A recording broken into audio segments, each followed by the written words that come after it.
They say this is a big rich town. I just come from the poet's part.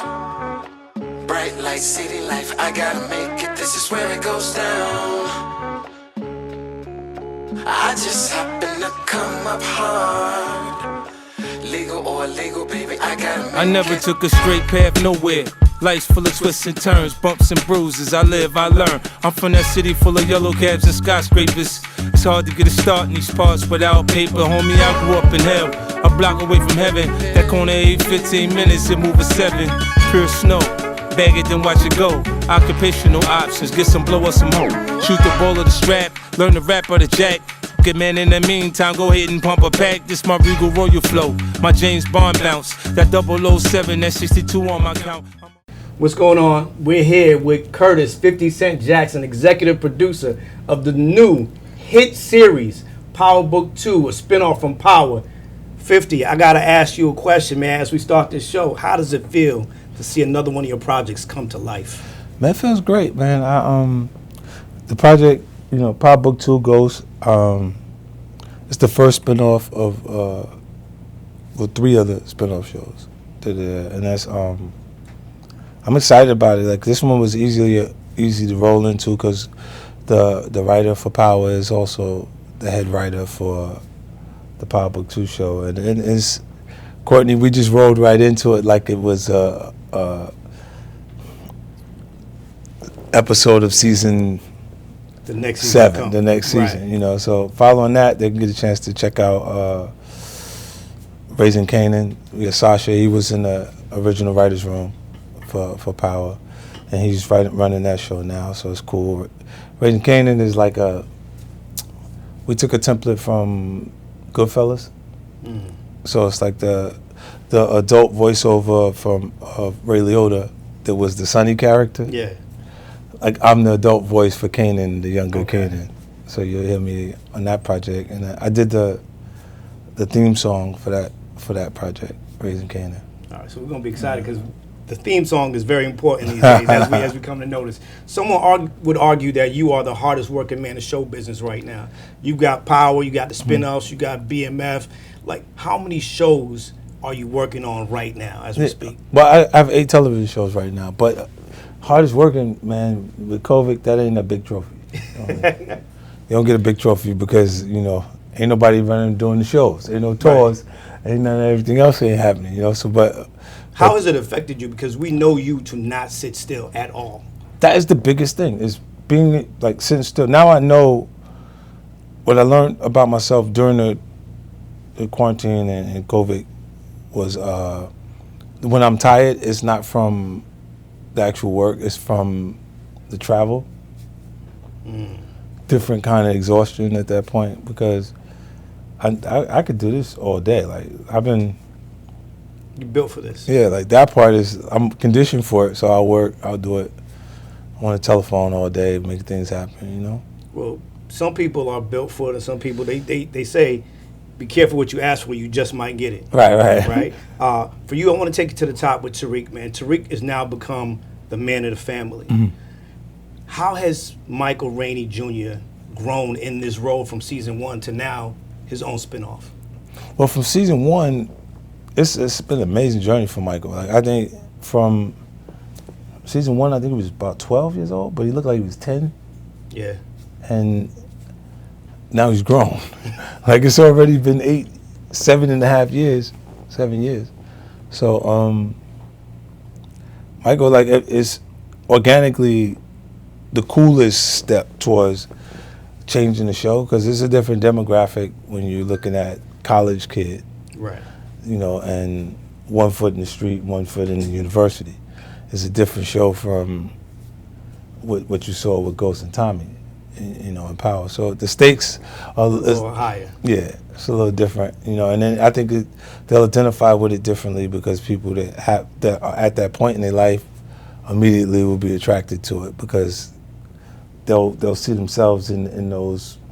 Even if you hadn't made those decisions, there was opportunity for you to go in that direction. I agree. Because, for Michael now, he is now at a point now, as we're going to pick up into this new series, he is Ghost in the making, kind of, right? Yeah. But how does the resentment from what his father was to what he may see himself become play a big pivotal role in the series? Okay, see, if you asking Curtis like 50 Cent Jackson that question, I'll say some technical shit that is not the same answer that I give you if you're asking Kanan. Now, with Kanan, the way I would say it is his pops is a whole sucker. It's a whole fucking sucker, bro. Like, no matter how you cut deal with it, he's a sucker. So when you can identify with a person's personal needs, you looked at Tariq's character, the Kanan character identified with his need to be treated as an adult, grown. You know, like people, all of us go through it at points. Right. You're just Phases. desperate at that phase to be viewed and treated as an adult. And a lot of times we act out during that time frame, doing things that other than what your parents are telling you to do at that point to establish that you're grown. That's when you have that communication. And this is, while Kane's not lying to him at that point, he's telling him the truth about the experience and who his father and his mother is. Right. But Good, bad, or indifferent. right, and they were protecting him from it. You know, like, and it's interesting because if he's not telling you a lie, how's it wrong? It's because you're learning the truth Right. at the wrong timing for them.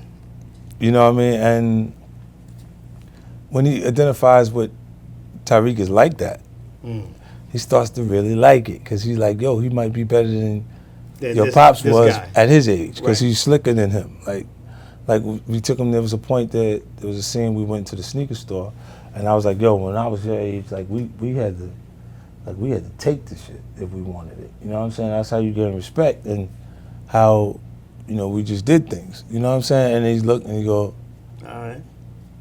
and he calls the guy, like I figured we gonna go out and I'm gonna punch the dude in the face at the door and we're gonna run out with the shoes.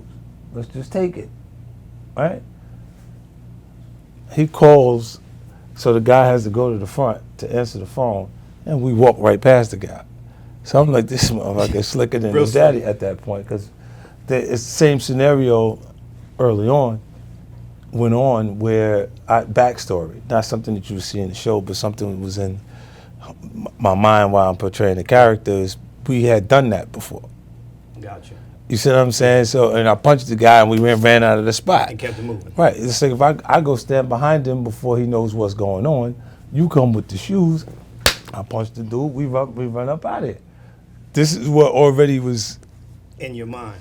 set up to how we would deal with it. And it's dealt with completely different. I'm like, yo, I didn't even have to punch him. This is me identifying that he's slick. He might be better than his daddy was back then because we did that Right. the other way. You know what I'm saying? And then it's cool points I think that people will forgive Tariq because they didn't like the Kanan character at all until they seen him like Tariq. Like you see him, you gotta love something About. the characters have to love something in front of you. So even though the thing that I'm attracted to about the Tariq thing is negative, it's the worst thing to Ghost in him. But I'm attracted to it because it's who he actually is. There's nothing, you can't run from who you are. Nah. The truth, the truth will Eventually catch up to you. You will just be who you are. And when I'm seeing that, like there was another scene where Drake came and was trying to take him out of the house party. Right. And he's like, yo, you should be going home. And I'm looking at him like he think I got him here hostage. He here on his own free will. He want to be here. So he's like, nah, I'm good here. He looking like, now you get the fuck out. Nigga, since you did that, you bitch ass nigga. Like, you know what I'm saying? Like, these niggas is all doing sucker shit. Like, look, his pops will call the police on you. Right. Because he want to do something different. And it's not even his idea. It's Tasha's idea. Why they called the police on, I'm going to make the drop for you. He talking about a whole bunch of shit I'm not into. Remember I was telling Sean at that point in the series? They said that the police pulled me over because the tail light is out. Ain't nothing wrong with the tail light. The bulb been unscrewed. right? So they said it was a female caller. This is information given in the actual series. It's Tasha. Pulling the string. This is why when she wanted him to be the biggest drug dealer in New York City, like you see, and don't want him to be nothing different. She's the right girl for the journey and not necessarily the right girl for him at that point, because he looking saying ain't no old folks home for drug dealers, just the federal penitentiary. That's it. And ain't no place to go but down at that point. You know, you doing it how long? You up on you on top? Gotta say an exit. No exit? Then that means just a matter of time and you're just waiting. Right, you're just waiting for that time to come. Yeah. Waiting for the other shoe to drop. That's it. You know, so that's how the story panned out. The part that was a little different, how about the template for what Power was is every successful drug dealer's experience. You know what I'm saying? I knew it would be relatable because they make enough money, illegal money, they're going to make legitimate investments. Even if you just look to the girl that's around and say, yo, why don't you do something? What you want to do? Like, you get your hair done a lot. Why don't you go get a beauty salon or some shit? Or a barbershop or a laundromat. Put that money back into the community. Just the shit through someone. Right. In the community, you know that it'll be a consistent interest in keeping your clothes clean or getting your hair cut. So those are the standard choices. Now, there was a rumor out that you were originally supposed to play Ghost. Is that true? I wasn't supposed to play Ghost. What happened was we worked on Power for almost 2 years, right? And we went pitched the show, and they didn't bite for the show the first time. But what we got every time we talked, then it was like, so who's gonna play Ghost? You play Ghost? And they're talking to me, and I'm like, no. I gotta go be 50 Cent. I make a lot of money being 50 Cent. Right. You know what I mean? Like, this means to play a lead, you wouldn't be able to move. Like, you got so much responsibility on the show that you can't do. The I can't go. dedication there is It's a lot. ties you up. You know what I mean? Amari was the right guy for the role for that. You know what I'm saying? And I just like, nah, I'm not. And then when we didn't get picked up. There was a point where Courtney was like, look, you can do this shit forever. I gotta go back to work. You know what I mean? And I was like, wait, I'll play Ghost. Cause I knew that she knew we needed an option. No, they would pick this shit up immediately if I was willing to play. Because there's a point when you're talking to executives and they look and they go, no, it's a good idea, it's cool. But who's gonna play? Who's gonna play? Like, who do you have in mind? Like, who would be the guy to drive the actual show? And if they can't clearly see who that is, they may make the chance to decide to pass on the idea because we don't know how to make it great. Right, without seeing you in that role. In the beginning. Yeah, and she felt that a few times we did it when we pitched it. So that got her back on deck and we kept going back. At that point I had recorded music. So I had like a song that was representation of all the lead characters. And I would play the song like when we went to pitch the next time. She'd talk about the characters and then I'd play the song. And she'd talk about the character and I'd play the next song. And it was really effective because the last place they spend money in production is on licensing the music for the episode. So if you have quality music, things that would raise the production value of the show, and you're saying these are things that already are at access that we created for, it feels like this is organically cooler than the other things that we're being presented, you know. Now, Kanan is a iconic character. We can't see anybody else playing Kanan at this point. But for you, are there any similarities between Kanan and Curtis Jackson or Kanan and the rapper 50 Cent? You know what? The darkest, the most aggressive things that I've said in music speak to Kanan. You know what I'm saying? Because it's a character that's created that, those tones are in who the character is. You know what I'm saying? But I didn't serve 10 years. I didn't do a lot of the stuff that he did in the show. You know, like there was there was one moment that it was actually difficult. I had to talk to Courtney to get it right. Like To Kill an Old Lady. Like that was a TV moment because I didn't know anyone that would do that. Right. You know what I'm saying? Like goes that against the code. Yeah, that's not street. That's crazy, like lunatic. A different type of thing driving it. Like this, she didn't do nothing to you. Who's the old lady? So you knocked her off to get into the apartment, to find out if the hole was still in the wall. They could have not been in the wall, bro. And I'm like, nah, fuck this. Nah, I don't know. I asked her, could I have some drugs? Like, could he be on drugs? And then I've seen people do shit that had no reasoning connected to it when they're on drugs.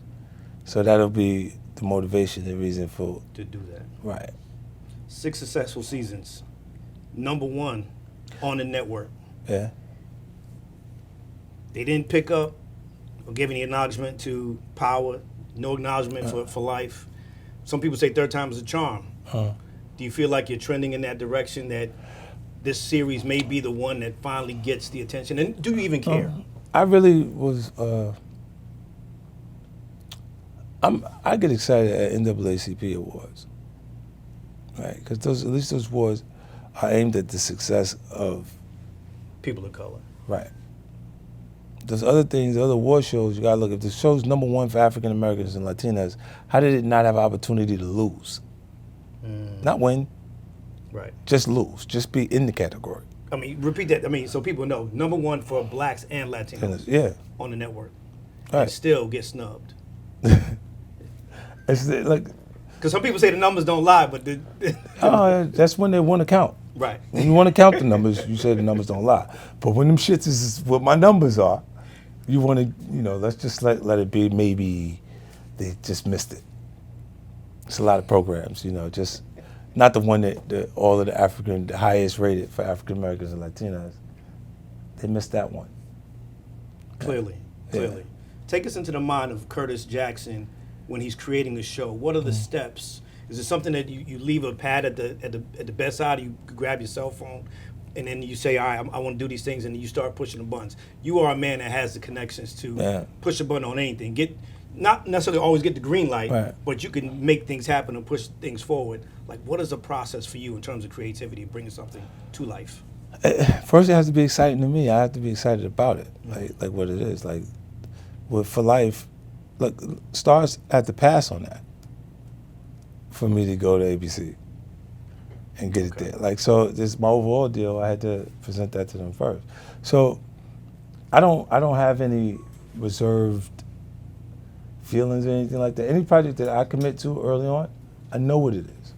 I know it's a hit, and nobody can convince me it's not a hit because I know what I want to see, and I know that the demographics agree right with it. You know what I'm saying? And when they see the joint come out and it does those numbers, you're not surprised. No, and nobody wants to remember who told me no. Because nobody wants to be the person that responsible for the shit being across the street, the ABC shit. So you look, and that's how that goes. And then you look, it kind of trains people to take a closer look at what I'm delivering because I'm not delivering it for no reason. It's like Isaac Wright, his story. Isaac Wright Jr. is a unicorn, bro. He sentenced to 70 years plus life and figures out how to fight his way out of it. Right. Okay. Just give me somebody, anybody.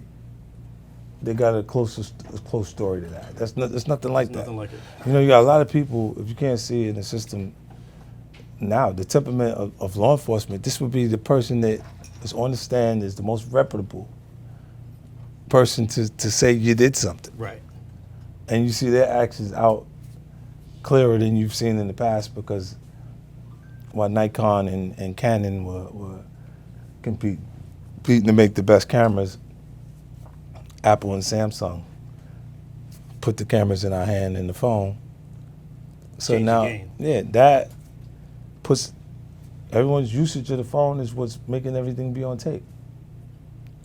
So you seeing the stuff that was in the inner cities, like this is not new. Like the law enforcement, the shit that the police would do, they jump out. Like I seen a guy tell me, like the police, like got out the car and he was like, "Yo, like what?" Felt offended that they got out and told him to get out.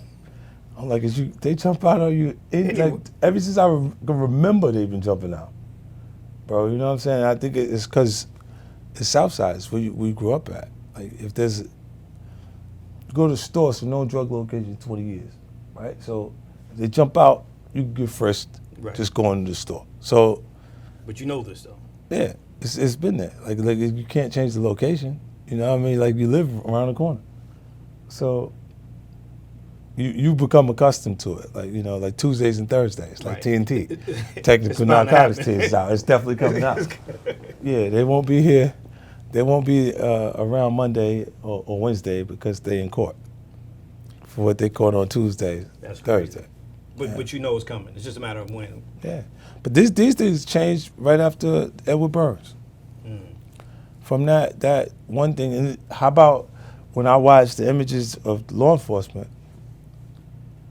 That's the only people you're not supposed to have beef with. I'd be like, oh, they bugging when they do it. They fighting the police, like the protesters and shit like that. I'm like, oh, That's what you go. That's what yeah. we doing. I'm looking like, what? Okay, watch how that play out, because that's what fucked up the whole system.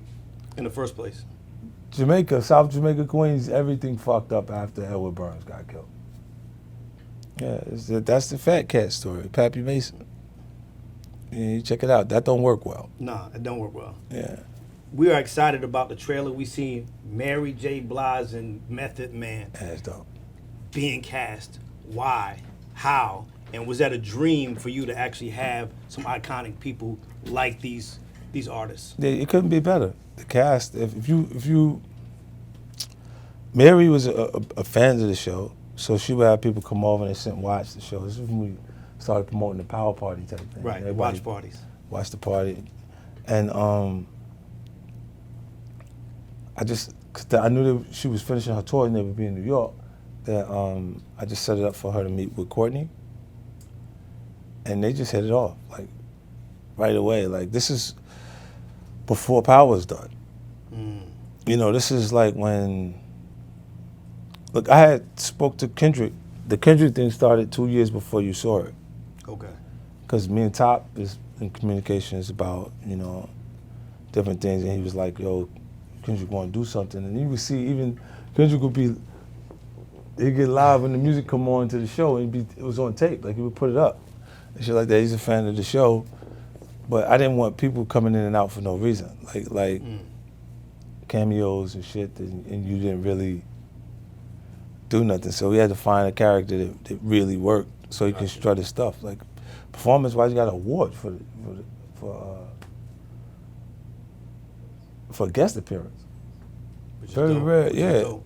He did the work, man. Like, people, they definitely recognized how much he put into it, you know.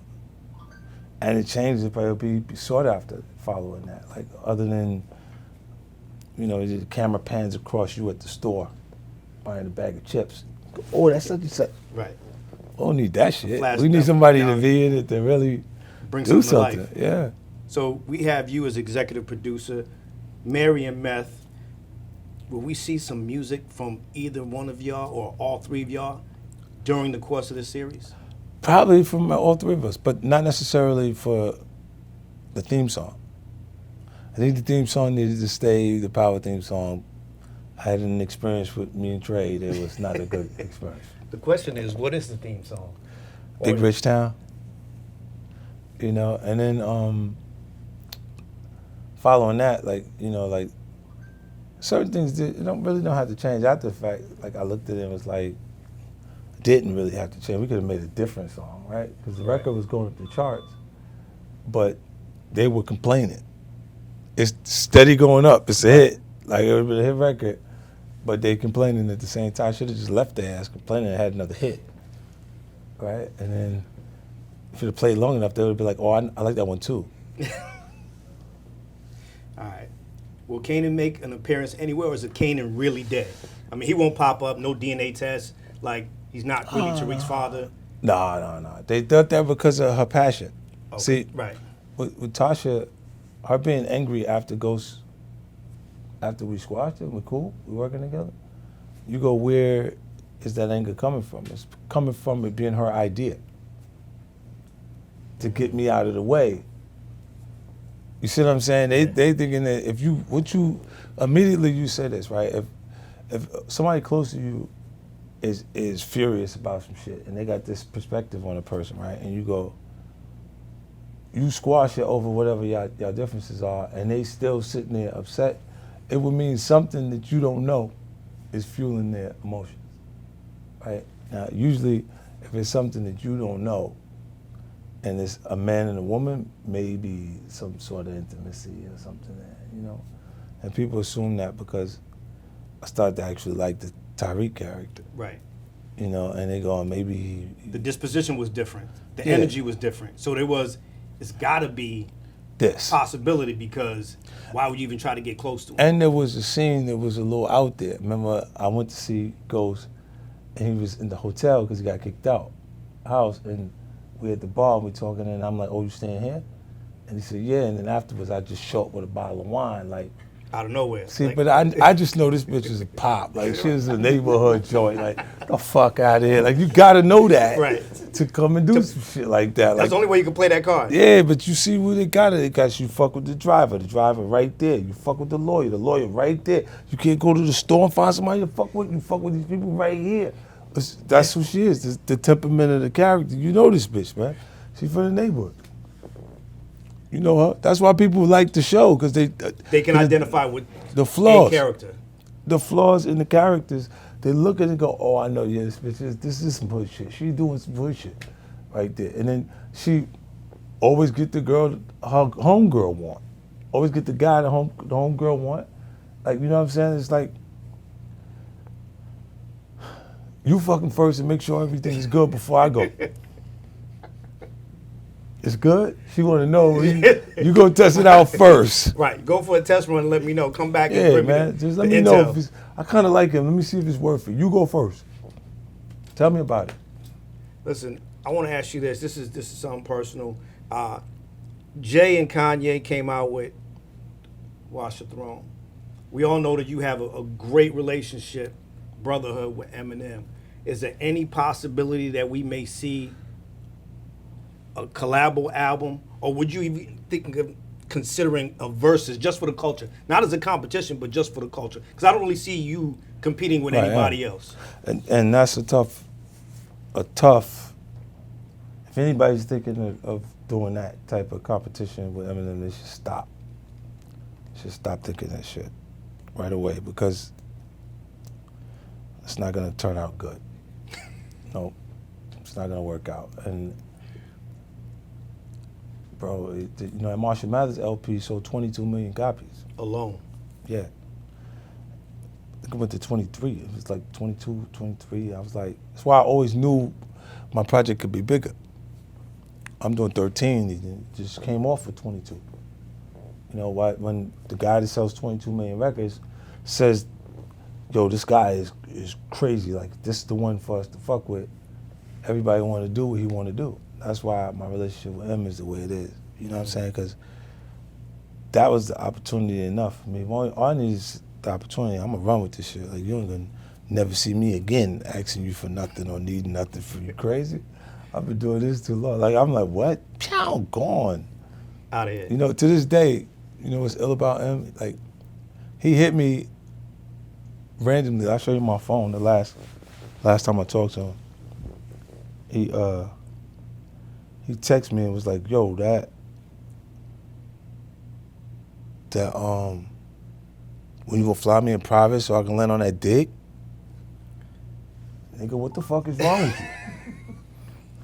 That you said a line a bitch was supposed to say and made it sound cool. Right? And he said, oh, so here's some other shit, huh? But he stopped doing what he's doing to do that. Right. You know what I'm saying? That shit makes my day on a whole nother level. Because I'm like, What did you just say? it was random. Like, you know what I'm saying? Like, and it's like, yo, this guy, I'm always going to have love for him. That's my guy. You know what I'm saying? Like, the other guys, they're not going to mean the same thing like that. You know what I mean? Like, if he didn't, come on, his beef is a little different, like who he had issues with and shit like that, but his career is different. Like, he had big eyes. It's not a good idea to fuck with him, because I don't really feel like there's a lot of people that are on the same level. At all. Yeah. Would you guys consider doing a album?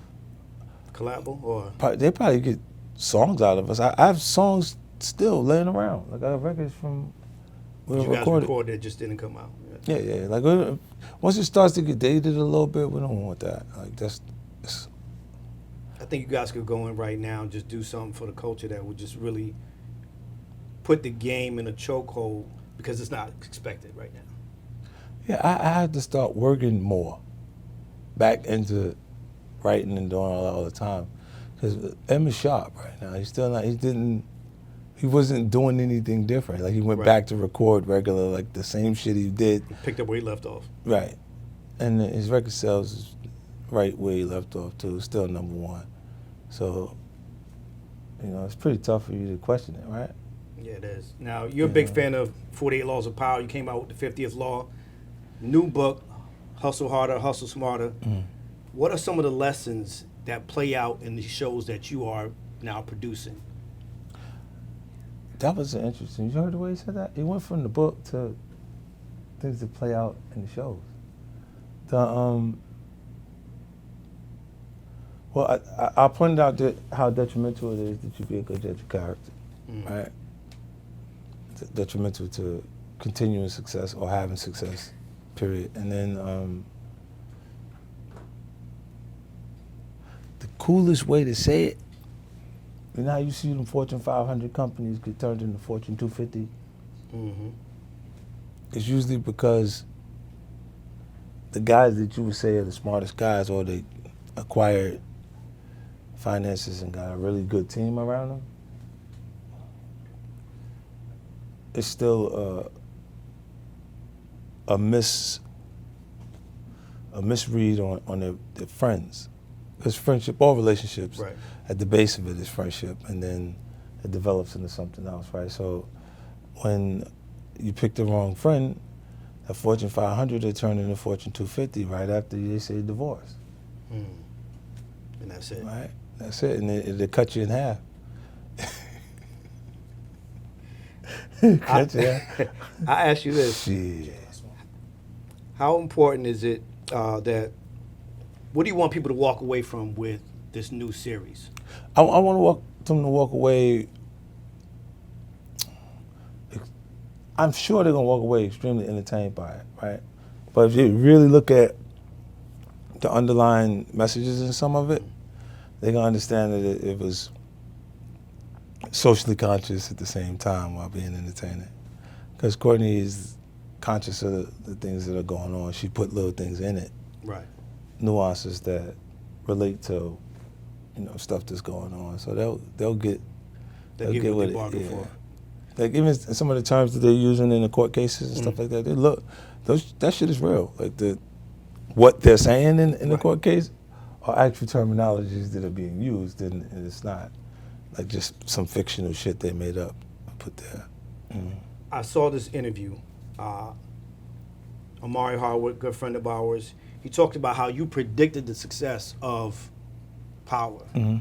I want to know your prediction for this, but also he said that at the start of the season 1, there was a motivation and inspiration that you embedded in all of your cast members that allowed them to believe that, to see the bigger picture. Right. Have you done that for Power Book 2? We got stars on this one. Like they're coming into this, Mary J. Blige and Method Man and like Wood, all these guys. They've worked. Like the Omari, Joe, and them, they were already working actors and doing what they was doing, but they weren't. This broke them. Power broke them to a point that everybody knows. Like I tell Joe this, I said you got a shot at a different kind of career because you got a show that is the highest viewed show by African Americans and Latinas, and you're white, bro. Right. So by the time the white folks realize how talented you are, you on fire. Right. Exponentially. Everybody else over here know you already. Right. You know what I'm saying? Like they already know that. So it's a different kind of approach to having that kind of audience because it's a different, demo watching. But he got the goods too. Joe is. He's the truth. It's tough. It's for the Tommy character. Like you'll see some things that he's done is like real character pieces that you would look at and go, wow, that's him. Like the big beard or stuff at the farmer and all this wild shit he be doing. It's a lot of different stuff. Yeah, he picked that. I wouldn't necessarily be with the big beard being the farmer. You know, it's just not. It's not in your DNA. It's not appeasing to me. Listen, Power Book 2 is coming on Stars this September. Tune in. Curtis, 50 Cent Jackson, your brother here, June Archer. Thank y'all for tuning in. Peace. Hey.